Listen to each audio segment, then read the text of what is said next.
성도님 여러분, 혹시 호수위를 유유히 헤엄치는 오리나 새를 본 적이 있으신가요? 기억나시죠? 그런 것들 기억하실 것 같아요. 때로는 물속에서 들어가서 고기를 잡아먹고 이렇게 물고기를 들고 나오는 오리나 새를 보신 적이 있을 것 같습니다. 이 풍경, 이 광경을 보게 되면 우리는 참 평화롭다 라는 생각을 갖게 됩니다. 하지만 이 오리의 상황을 보게 되면 그 몸이 물에 가벼워서 뜬다고 하지만 그 오리의 수면 아래를 들여다보면 그 자리에 떠 있기 위해서 혹은 가라앉지 않기 위해서 앞으로 이렇게 나아가기 위해서 쉴 새 없이 발길질을 계속하는 오리의 처절함이 있는 것을 우리는 알게 됩니다. 제가 수영을 다니거든요. 수영을 다니면서 한 가지 이제 이게 시간이 지나면 지날수록 이렇게 의문점이 드는 게 왜 발길질을 해도 앞으로 나가질 않을까 네, 그런 생각이 듭니다. 저는 발길질을 막 열심히 차는데 잘 나가지를 않아요. 보통은 수영을 팔로 한다고 하잖아요. 팔로 이렇게 당겨서 80%는 거기서 추진력을 얻는다고 합니다. 그렇죠. 발길질을 그렇게 많이 하는데 나가지 않는 것처럼 이 오리의 상황을 자세히 들여다보면 그 처절한 발길질의 노력이 있는 것을 보게 됩니다. 오늘 본문을 보게 되면 압살롬이 바로 그랬던 모습을 보여줍니다. 이스라엘 전체에서 가장 흠없는 외모를 가졌고 왕자의 신분으로서 모두의 두려움과 부러움과 또 찬사를 받는 호수의 오리 같은 그러한 모습을 보고 있긴 하지만 그의 내면을 보게 되면 관계의 결핍과 외로움 그리고 해결되지 않은 분노로 인해서 수면 아래에서 격렬한 발길질을 하고 있는 그의 모습을 우리는 발견하게 됩니다. 우리가 그렇죠. 외적으로 보여지는 평온함 또 화평함에 속아서 그 아래 벌어지고 있는 간절한 몸부림을 우리는 놓치고 있을 때가 참 많이 있습니다. 오늘 말씀을 나누시면서 하나님의 백성이 우리 성도가 타인에게 가져야 할 중요한 것이 무엇인지 다시 생각하고 우리 신앙을 뒤돌아보시고 귀한 시간이 되시길 바라겠습니다. 자, 오늘 말씀이 이렇게 시작되죠. 우리 같이 한번 읽어보겠는데요. 25절과 26절 같이 한번 읽어보도록 하겠습니다. 같이 읽습니다. 온 이스라엘 가운데서 압살롬같이 아름다움으로 크게 칭찬받는 자가 없었으니 그의 발바닥부터 정수리까지 흠이 없음이라. 그의 머리털이 무거움으로 연말마다 깎았으며 그의 머리털이 왕의 저울로 200세겔이었더라. 아멘. 네. 근데 오늘 말씀을 보게 되면 14장을 저희가 쭉 이제 살펴봤잖아요. 살펴보면서 이제 쭉 오게 되는데 이제 압살롬이 돌아오게 된 거, 요압이 어떻게 했고 그런 상황을 다 보게 되는데 말씀은 압살롬을 주의 깊게 살펴보게 합니다. 그의 외모가 어떻고 그의 머리털이 얼마나 됐고 그 머리털이 얼마나 많이 자랐는지 얼마나 무거웠는지 연말마다 그 머리털을 깎았는데 그것을 달아보니까 왕의 저울로 200세겔 이게 얼마 정도냐면 왕의 저울로 1세겔이 약 13g 11에서 13g 정도가 된다고 해요. 그러니까 200세겔이니까 2.3kg입니다. 1년 만에 머리를 자랐는데 2.3kg가 되는 머리카락이면 얼마나 풍성하게 자랐나라는 것을 생각해 볼 수 있을 것 같아요. 그렇습니다. 압살롬의 머리 무게가 200세겔 약 2.3kg나 될 정도로 이 사람은 위엄과 또 생명력이 넘치는 인물이었습니다. 그러니까 이때 당시에 이스라엘 백성들이 머리카락이 잘 자라는 사람을 보면 되게 힘 있는 사람, 되게 위험 있는 사람, 생명력이 넘치는 사람이라고 여겨졌다고 해요. 아마도 삼손의 영향력이 아닐까라는 생각을 잠시 좀 해봅니다. 성경은 그가 또 한 가지 발바닥부터 정수리까지 흠이 없었다라고 그렇게 묘사를 하죠. 그런데 이러한 화려한 외모 뒤에는 지독한 아픔이 서려 있었던 것을 우리는 발견하게 됩니다. 27절 말씀인데요. 같이 읽어보겠습니다. 같이 읽습니다. 압살롬이 아들 셋과 딸 하나를 낳았는데 딸의 이름은 다말이라. 그는 얼굴이 아름다운 여자더라. 네, 압살롬의 가족에 대해서 소개를 하고 있어요. 압살롬의 자녀들에 대해서 소개를 하고 있는데 아들 셋의 이름은 중요하지 않았나 봐요. 그냥 넘어갔는데 딸이 하나 있었다라고 이야기하면서 그 딸의 이름을 뭐라고 지었다고요? 다말. 네, 다말. 여러분 다말이 누구일까요? 창세기에 나오는 다말일까요? 네, 아니죠. 여기서 나오는 다말은 자신의 친누이이자 이복 형제 아니죠. 자기 친누이인 다말을 이렇게 의미하는 것을 보게 됩니다. 압살롬이 딸의 이름을 다말이라고 지은 것 결코 우연이 아닙니다. 다말은 자신의 친누이이자 이복형 암논에게 씻을 수 없는 상처를 입고 버려진 비극의 주인공이 바로 이 여인이었기 때문에 그래요.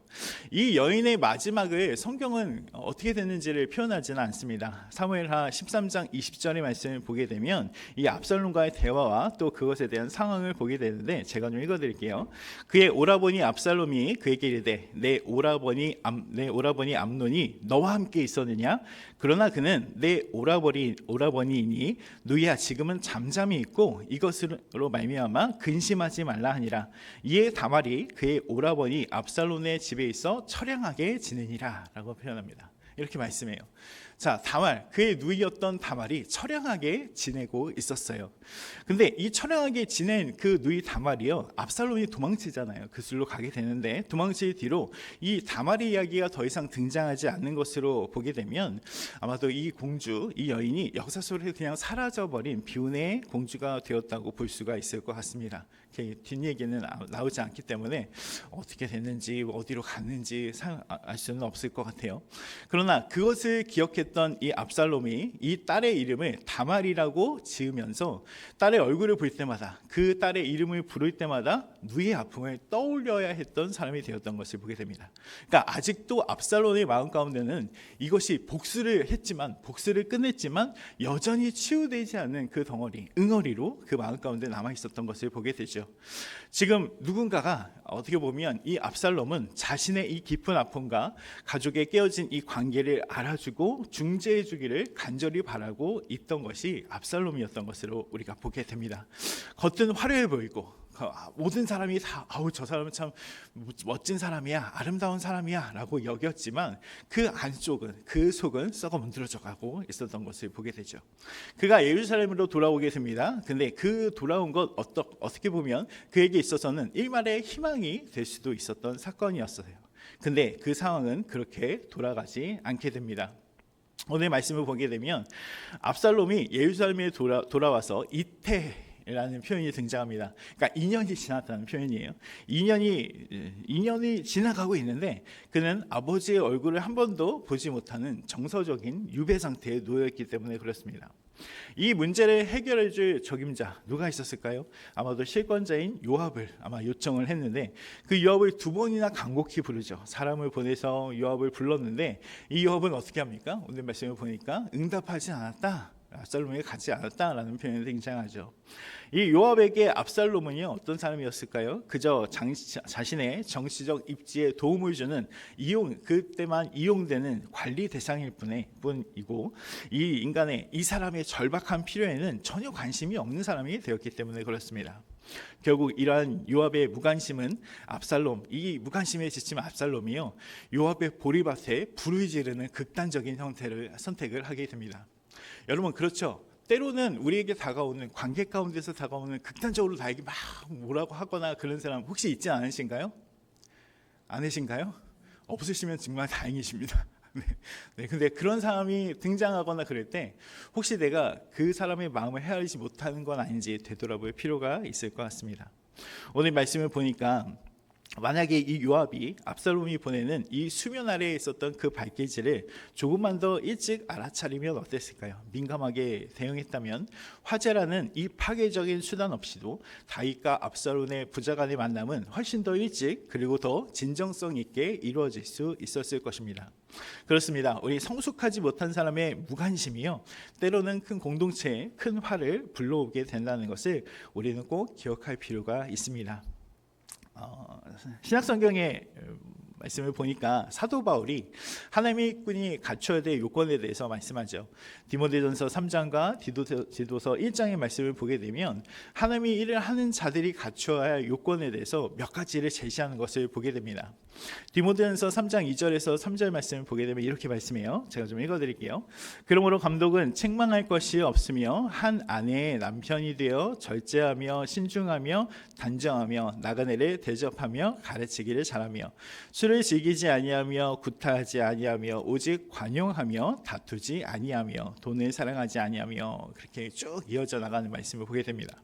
근데 여기서 3절 말씀을 보게 되니까 이렇게 말씀해요. 관용하며 다투지 아니하며 라고 말씀합니다.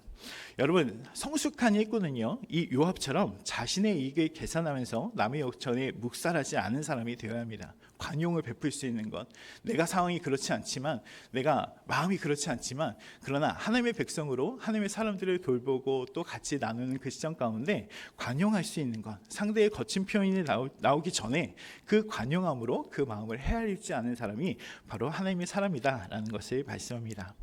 디도서 말씀 1장 7절에서 8절 말씀을 보게 되면 7절 말씀에 이렇게 말씀해요. 그 자기 고집대로 하지 아니하며 라는 표현이 등장합니다.